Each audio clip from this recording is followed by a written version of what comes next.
Hello, this is Sherline of Kathanika. Today I have for you a tale from Bohemia. Bohemia is the westernmost and largest historical region of the Czech lands, now a part of the Czech Republic. The story is called Gone is Gone.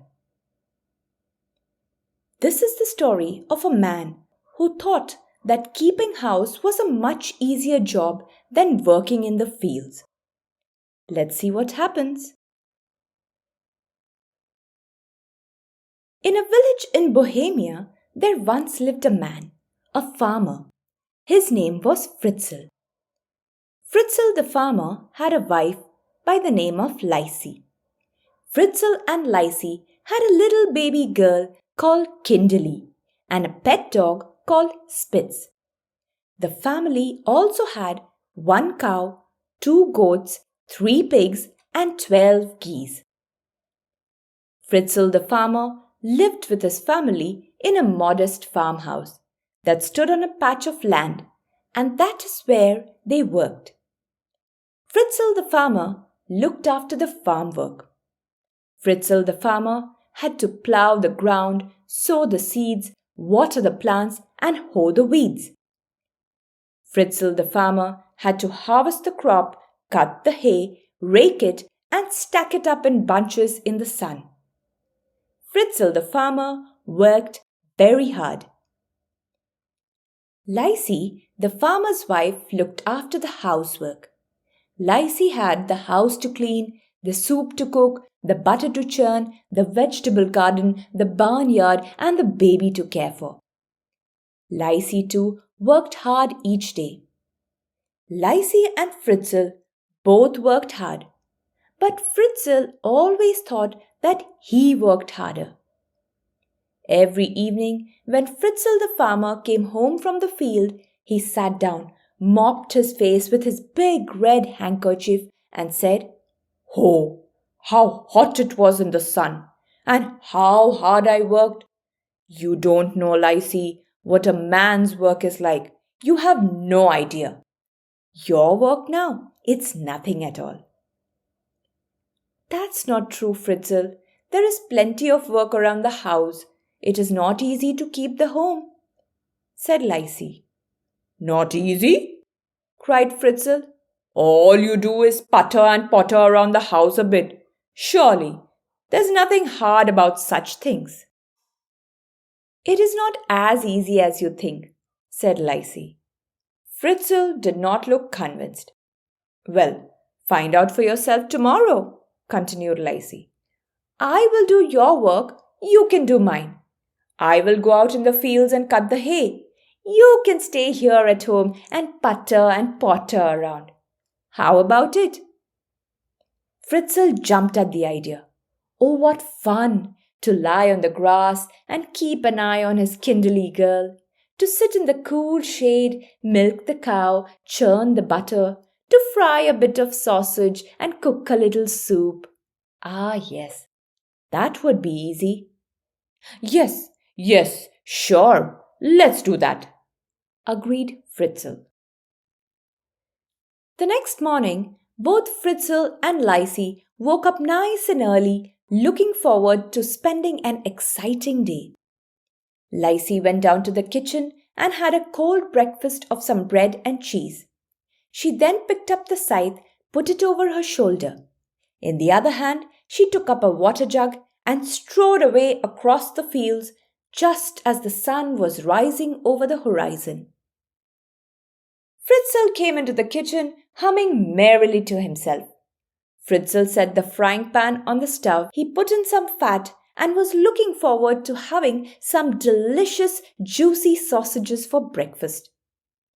There sat Fritzl, holding the pan over the fire, and as the sausages were sizzling and frizzling in the pan, Fritzl was lost in pleasant thoughts. "A mug of cider now." That's what he was thinking. "A mug of apple cider and my sausages. That would be just the thing." No sooner thought than done. Fritzl set the pan on the edge of the fireplace and went down into the cellar where there was a big barrel full of cider. Fritzl pulled out the bung from the barrel and watched the cider spurt into his mug, sparkling and foaming. Oh, it was such a joy to see. But Hula, what was the noise up in the kitchen? Such a scuffle and a clatter. Could it be that Spitz the dog after the sausages? Yes, that's what it was. Fritzl looked at the mug. It was only half full, and the cider was flowing in slowly. The clatter above was now accompanied by clanging. Fritzl set the mug under the bunghole and raced up the stairs. When Fritzl reached the top, there was that dog dashing out of the kitchen door with a string of juicy sausages flying after him. Fritzl made after him, crying, "Hula, hula ho! Hey, hey, ho, ho, hula!" But the dog wouldn't stop. Fritzl ran. Spitz ran too. Fritzl ran fast. Spitz ran faster. Round and round the farm they went, and the end of it was that the dog got away. And our Fritzl, he had to give up the chase. Ay, ay, ay, ay, ay. What's gone is gone, said Fritzl, shrugging his shoulders. So Fritzl the farmer turned back, puffing and panting and mopping his face with his big red handkerchief. But the cider, had he put the bung back into the barrel? Fritzl looked at his hands. Oops, he hadn't, for there he was, still holding the bung in his fist. With big, fast steps, Fritzl hurried home. But he was too late. For look, the cider had filled the mug and had run all over the cellar besides. Fritzl looked at the cellar full of cider. Then he scratched his head and said, Ay, ay, ay, ay, ay. What's gone is gone. Well, now it was high time to milk the cow and to churn the butter. Fritzl could hear the cow mooing impatiently. Fritzl went to the cow and milked her. He then filled the churn with some good, rich cream. Fritzl took the churn under a tree and began to churn with all his might. His little Kindly was out there too, playing among the daisies. It was a beautiful day. The sky was blue, the sunlight gay and golden, the wild flowers swayed gently with the breeze. This is the life now, thought Fritzl, as he churned away, agitating the cream with the plunger, back and forth, back and forth. At last I can rest my weary legs. But wait, what about the cow? I've forgotten all about her, and she hasn't had a drop of water all morning. Poor thing! With big, fast steps, Fritzl ran to the barn, carrying a bucket of cool, fresh water for the cow. The cow was patiently waiting. The poor creature's eyes were sunken and dull. Her tongue was hanging out of her mouth, dry with the thirst that was in her. She was hungry too, you could tell by the looks of her. So Fritzl took her from the barn and decided to take her to the green grassy meadows. But wait, there was that Kindly to think of. She would surely get into trouble if he went to the meadow. No, better not to take the cow to the meadow at all, thought Fritzl the farmer. Better keep her nearby, maybe on the roof. The roof? Yes, the roof. Fritzl's house was not covered with shingles or tin or tile. It was covered with moss and sod, and a fine crop of grass and flowers grew there. To take the cow upon the roof was not so hard either, for you see, Fritzl's house was built into the side of a hill.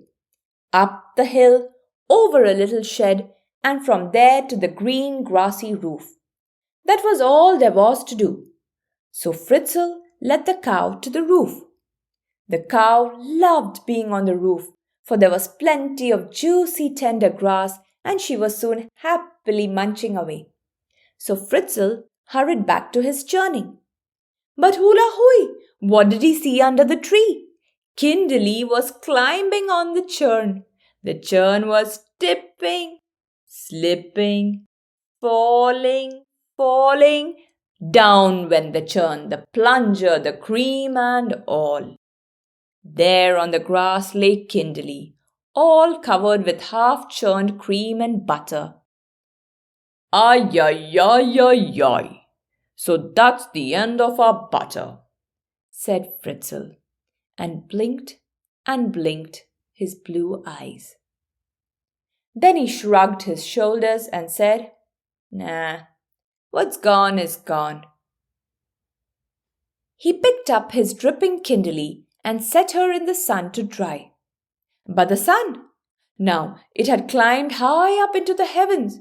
It was noontime, and there was lunch to be made, and Lizzie would soon be home for a bite to eat. With big, fast steps, Fritzl hurried off to the vegetable garden. He flung open the garden gate. Fritzl the farmer gathered potatoes and onions, carrots and cabbages, beets and beans, turnips, parsley and celery. A little of everything. That will make a good soup, said Fritzl as he went back to the house, his arms so full of vegetables that he could not even close the garden gate behind him. I'll close it later, thought Fritzl. Fritzl went into the kitchen and sat on a bench. He began cutting and chopping and paring away. Now the man did work, and how the peelings and parings did fly. But now there was a great noise above him. Fritzl stopped and listened, astonished. Something big appeared to be sliding. Fritzl jumped to his feet. That cow, he said. She's sliding around right there on the roof. Goodness, she might slip off and break her neck. He must secure her. Fritzl had an idea. Fritzl grabbed some heavy rope and rushed out of the house and up on the roof. Fritzl took one end of the rope and tied it around the cow's middle. The other end of the rope he dropped down the chimney. Fritzl went into the house and pulled the rope through the fireplace in the kitchen below.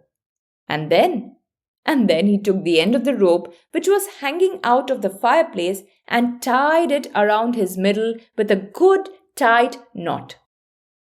That's what he did. Aha! He chuckled. That will keep the cow from falling off the roof.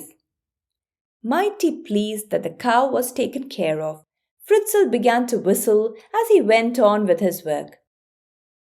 Fritzl heaped some sticks on the fireplace and set a big kettle of water over it. Yup, he said. Things are going as they should at last, and we'll soon have a good, big, delicious soup. Fritzl threw in some salt in the kettle and gave the water a stir. Now I'll put the vegetables in the kettle. And that he did. And now I'll put in the bacon. And that he did too. And now I'll light the fire. But that he never did. For just then, with a bump and a thump, the cow slipped over the edge of the roof after all. And Fritzl, well, he was whisked up into the chimney and there he dangled. Poor Fritzl, he couldn't get up and he couldn't get down. By now it was high noon. Before long, there came Lizzie home from the fields with the water jug in her hand and the scythe over her shoulder. But hula hooey! What was that hanging over the edge of the roof? The cow? Yes, the cow. And half choked she was too, with her eyes bulging and her tongue hanging out. Oh, goodness gracious! Lizzie lost no time. She took her scythe and rish, crush, rish, crush. The rope was cut, and there was the cow, wobbling on her 4 feet, but alive and well. Phew! That was close. Now Lizzie saw the vegetable garden with its gate wide open. There were the pigs and the goats and all the geese too. They appeared to be full to bursting. But the vegetable garden, alas, it was empty. Oh dear, dear, dear. The potato patch was trampled, the carrots were all pulled out, the onions were stomped on. Lacey walked on. And now, what did she see? The churn upturned, and Kindly there in the sun, stiff and sticky with dried cream and butter all over her. Kindly, baby, look at you! Lacey picked up Kindly and hurried on. There was Spit's dog, his stomach bloated, being sick on the grass. Lacey rushed into the house and found the cellar door ajar. She peeped in. There was the cider all over the floor and halfway up the stairs. Ay, ay, ay, ay, ay. Lacey shook her head. Lacey looked into the kitchen. The floor! It was piled high with peelings and parings and littered with dishes and pans. At last, Lacey saw the fireplace. Ah, hula hoo! What was this in the soup kettle? 2 arms were waving, 2 legs were kicking, and a gurgly, burbly, weak I. Now what can this mean? Cried Lacey. She did not know. But we do, right? That when Lacey saved the cow outside, something happened to Fritzl the farmer inside. Yes, as soon as the cow's rope was cut, Fritzl, the poor man, had dropped down into the chimney and crash, splash, he fell right into the kettle of soup in the fireplace. Lacey lost no time. She set down Kindly on the floor. Lacey ran to the kettle. She pulled at the 2 arms and tugged at the 2 legs. And there, dripping and spluttering, with a cabbage leaf in his hair, celery in his pocket, and a sprig of parsley over one ear, was her Fritzl. Goodness, said Lacey. Is that the way you keep house, Fritzl? Oh, Lacey, sputtered Fritzl. You're right. That work of yours, it's none too easy. It's nothing. It's a little hard at first, said Lacey. But tomorrow, maybe you'll do better. Tomorrow? No, cried Fritzl the farmer in horror. What's gone is gone, and so is my housework from this day on. Please, my Lacey, let me go back to my work in the fields, and never more will I say that my work is harder than yours. Well then, said Lacey, if that's how it is, we surely can live in peace and happiness forever and ever. And that they did. Thank you for listening. I hope you liked the story. To listen to more stories, subscribe to our channel and share this story with all your friends. Bye-bye for now.